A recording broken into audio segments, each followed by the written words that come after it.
রাতে মসজিদ তৈরির সেই রহস্যময় গল্প প্রজন্ম থেকে প্রজন্মান্তরে ছড়িয়ে পড়েছে। তো ছোটবেলা থেকে শুনে আসছি যে এটা জিনেদের হাতে তৈরি। পুকুরটা দেখে তো অনেক ভয়ঙ্কর মনে হইলো। লক্ষ্মীপুরের রায়পুরে অবস্থিত ১৩৮ বছরের পুরনো এক বিস্ময়কর স্থাপনা, যা স্থানীয়দের কাছে পরিচিত জিনের মসজিদ নামে। লোকমুখে প্রচলিত আছে ১৮৮৮ সালে কোনো এক গভীর রাতে শত শত জিন মিলে অলৌকিকভাবে নির্মাণ করেছিল এই বিশাল মসজিদ, যার নাম মসজিদে জামে আবদুল্লাহ। আধুনিক বিজ্ঞানের যুগে এমন দাবি অবিশ্বাস্য মনে হলেও কোনো প্রকার রড ছাড়া শুধুমাত্র চুন ও সুরকি দিয়ে নির্মিত এই মসজিদের মজবুত কাঠামো আজও সবাইকে অবাক করে। এক রাতে মসজিদ তৈরির সেই রহস্যময় গল্প প্রজন্ম থেকে প্রজন্মান্তরে ছড়িয়ে পড়েছে, যা আজও দূর দূরান্তের মানুষকে টেনে আনে এই রহস্যপুরীতে। আমরা তো ছোটবেলা থেকে শুনে আসছি যে এটা জিনেদের হাতে তৈরি। পুকুরটা দেখে তো অনেক ভয়ঙ্কর মনে হইলো। আর একবার এখানে আসার পরেও যে এটার ভিতরে ঢুকছি, পরে সিঁড়ি আসছিল, পানি আসছিল, ওজু করছি আমরা।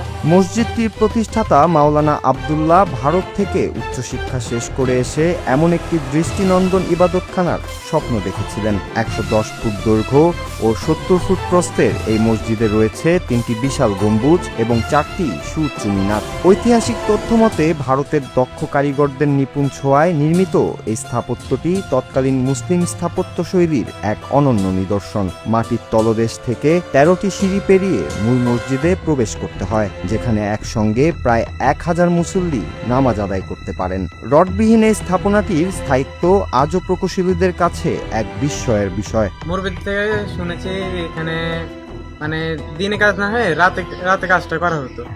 তো মানুষের সকাল উঠতে একটু কাজ হয়েছে, এরভাবে মনে করতো এগুলো জিনে করতেছে। তো থেকে মানুষের মনে করে এটা জিনেরা বানাইছে।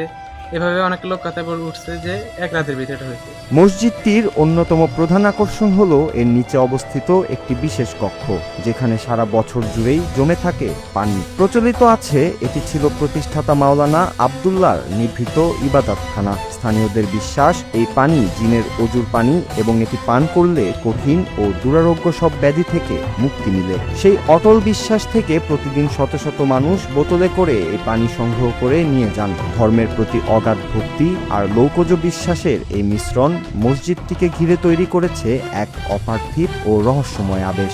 এলাকাতে লোক জনসংখ্যা তো কম ছিল, আর এই মসজিদের কাজটা হয়তো রাত্রে বেশি, মানুষ বিনা পারিশ্রমিকে কাজ করে দিত। ওই রাত্রে হওয়ার কারণে হয়তো একটা লোক অনেকদিন পরে আসছে, এসে দেখছে যে অনেক কাজ হয়ে গেছে, দিনেরা করে দিচ্ছে।